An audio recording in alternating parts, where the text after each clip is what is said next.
નમસ્તે વિદ્યાર્થી મિત્રો, ધોરણ 11 આંકડાશાસ્ત્રના અભ્યાસની સફરમાં તમારી સાથે છે રવિ સર. ચલો આજે આપણે આગળ અભ્યાસમાં વધીએ છીએ. તો પ્રકરણ નંબર 3 મધ્યવર્તી સ્થિતિના માપની અંદર આજનો મુદ્દો રહેશે મિશ્ર મધ્યક. વિદ્યાર્થી મિત્રો, છેલ્લે તમે મધ્યક જે છે એ મેળવતા શીખી ચૂક્યા છો, જેમાં તમે સરાસરીની રીત, સાદી રીત, ટૂંકી રીતની અંદર સી નો ઉપયોગ કરીએ છીએ, જેને વિચલનની રીતથી પણ ઓળખીએ છીએ. આ બધી રીતનો ઉપયોગ કરી અને અલગ અલગ પ્રકારના સૂત્ર જે છે એની મદદથી તમે મધ્યક મેળવતા શીખી ગયા છો. અને મધ્યકનો મુખ્ય ઉદ્દેશ તમે જાણો છો, સરેરાશ માપ જે છે એની મદદથી વિશિષ્ટ પ્રકારના કાર્યો જે છે એ સરળ બનાવવા માટે આપણે એને પદ્ધતિમાં મૂકેલું છે. સરસ. ચલો હવે આગળ કદાચ આપણે જે સરેરાશ માપનો ઉપયોગ કરીએ છીએ એમાં આગળ કાંઈ હજી નવું હશે? હા, તમે જાણી ચૂક્યા છો કે સર આજનો મુદ્દો મિશ્ર મધ્યક છે, તો કદાચ એમાં આગળ મિશ્ર મધ્યક જ હશે. એકદમ સાચું, એ વિચારસરણી પણ સાચી છે.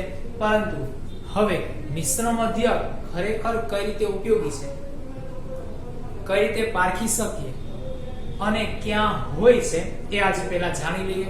ત્યારબાદ એના ઘટકો અને એના સૂત્રો લઈ લેશું અને પછી આપણે દાખલાની ગણતરી તરફ જવાના છીએ.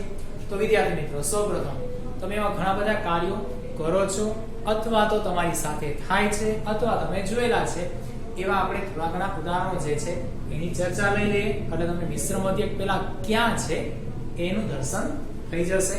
ચલો, તમે ઘણા બધા વ્યક્તિઓ જે છે એના રિપોર્ટ્સ જોયા હશે, ખાસ કરીને આરોગ્ય શાખામાં હોય અથવા તમારી આજુબાજુના વ્યક્તિઓમાં હોય વગેરે વગેરે.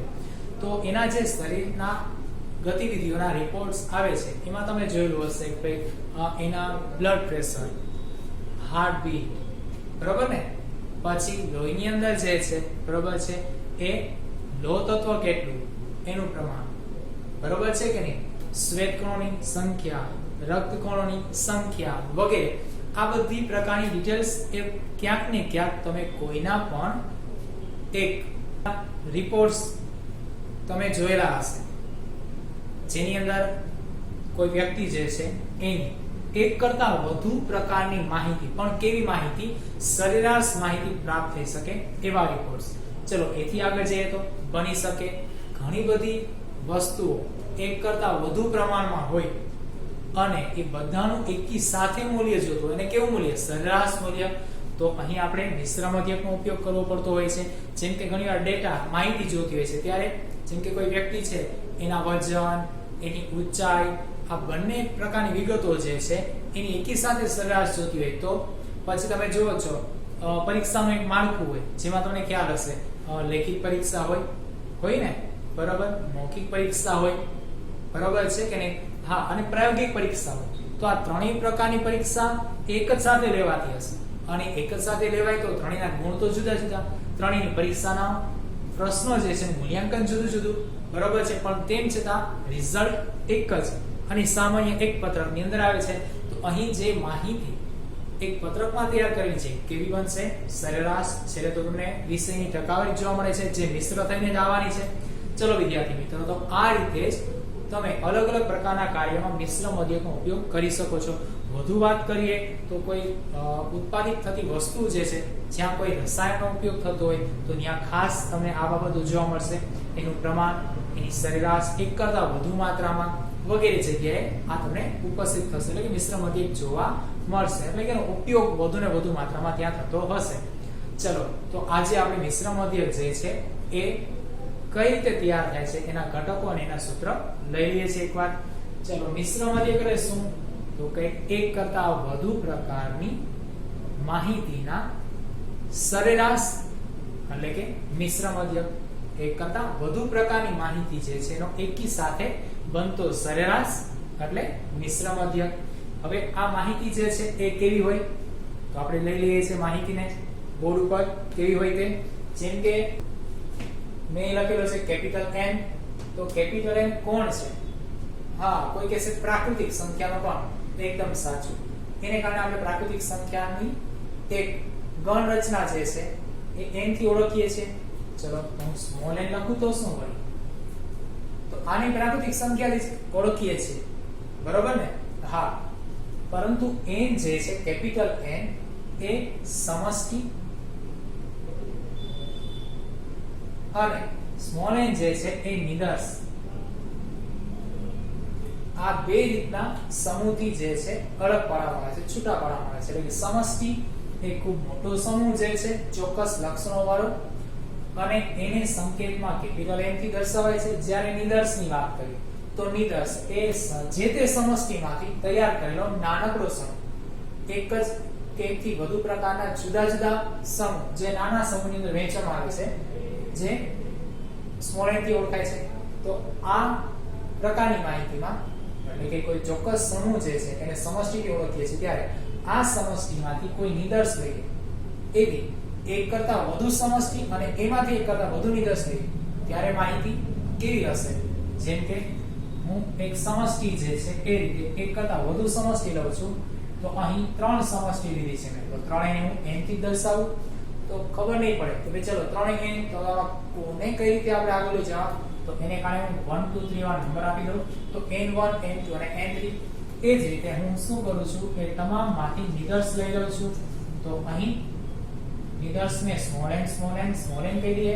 તો ફરીથી એક પ્રશ્ન થાય કે ઓળખવા કેમ?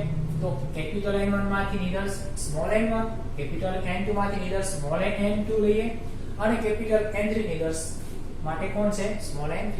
સમષ્ટિ જે છે એમાંથી તૈયાર થયેલા નિદર્શ n1 n2 અને n3 બને. બરોબર છે? ચલો, તો હવે આ એક કરતા વધારે પ્રકારની સમષ્ટિ અને આ એમાંથી જ તૈયાર થયેલા નિદર્શો. આ વાત ક્લિયર થઈ ગઈ. એક કરતા વધુ પ્રકારની માહિતીના સમૂહ અને એમાંથી નાના સમૂહ જે તૈયાર કરેલા છે એ નિદર્શ. ચલો, હવે આવી કોઈ માહિતી જે છે એને સંકેત દ્વારા દર્શાવી એનો મિશ્ર મધ્યક તૈયાર કરવો હોય તો પહેલા સૂત્ર જોઈએ. તો સૂત્ર તમે બધા મધ્યકથી જે જાણતા હતા એમાં સંકેત હતો x બાર એટલે કોણ હતું? મધ્યક. બરોબર છે? પણ હવે મિશ્ર મધ્યક હોય તો આપણે એને કમ્બાઇન્ડ મીન કહેશું. ચલો, કમ્બાઇન્ડ મીન માટે આપણે શું કરવાનું છે? x બાર c તરીકે એને લેશું, સફિક્સમાં સ્મોલ c મૂકી દઈએ છે, અથવા તો આને કેપિટલ x બાર અને સફિક્સમાં સ્મોલ c લઈએ તો પણ એક જ થયું. હવે આ બધી પ્રકારની માહિતી જે છે એનાથી આ સૂત્ર તૈયાર થશે. એટલે કે સૂત્રના ઘટકો એ કોઈ આ પ્રકારની માહિતીમાંથી જ મળે છે. તેથી બની શકે કે સૂત્ર રચના જે છે એ કેવી હોય? વિસ્તૃત હોય, અનંતલક્ષી પણ હોય. કઈ રીતે? ચલો જોઈએ. મારી પાસે x બાર c જે છે એના માટે પ્રાપ્ય માહિતી જે છે એ કોઈ n1 નિદર્શ અને તેનો મધ્યક x બાર 1, આ બંનેનો ગુણાકાર. એ રીતે બીજો નિદર્શ n2 અને એનો મધ્યક x બાર 2, બંનેનો ગુણાકાર. તો ગુણાકારને કારણે અહીં ડોટ મૂકી દઈએ બંને વચ્ચે. એ રીતે આગળ વધીએ તો n3 x બાર. બરોબર છે? તો હવે આ રીતે આગળ જઈએ તો પ્રક્રિયા સતત રહેશે. તો પ્લસ nk x બાર કે શું કરે છે? અનંત સુધીની સંખ્યાઓ જે છે એ પૈકીની સંખ્યા અત્યારે ધારણ કરે છે, જેને આપણે n સંખ્યાથી ઓળખીએ છીએ. અને છેદમાં શું થશે? n1 n2 n3 અનંત સુધી n કે. તો આવું વિસ્તારથી સૂત્ર આવશે. તો આને કઈ રીતે મૂકીએ? ચલો, એનો પણ ઉપાય લઈએ. જ્યારે પણ ગણતરી કરશી ત્યારે આપણી પાસે એકી સાથે આટલા બધા સમષ્ટિના એકમો કે નિદર્શના એકમો કે એના મધ્યકો નહીં હોય. ચોક્કસ 2 5 કે 5 થી વધુ 7 8 સુધીના આપણી પાસે મધ્યક અને નિદર્શ તૈયાર હશે. ચલો વિદ્યાર્થી મિત્રો, તો આ ઘટકો જે છે એને આપણે સૂત્ર તરીકે લેશું. હવે સૂત્રમાં શું લેવાનું થાય છે એકવાર રિપીટ કરી નાખું છું. ચલો, આપણી પાસે એક તો નિદર્શ હશે જે n1 n2 n3 એ રીતે અનંત સુધીની સંખ્યાઓ ધારણ કરે છે. એ રીતે x બાર 1, x બાર 2, x બાર 3 એ પણ જેટલા નિદર્શ છે ત્યાં સુધીના મધ્યકો તૈયાર હશે. હવે જરૂર પ્રમાણે તમારે આ સૂત્ર જે છે વિસ્તારથી દર્શાવવાનું, કિંમત મૂકવાની અને ગણતરી કરવાની.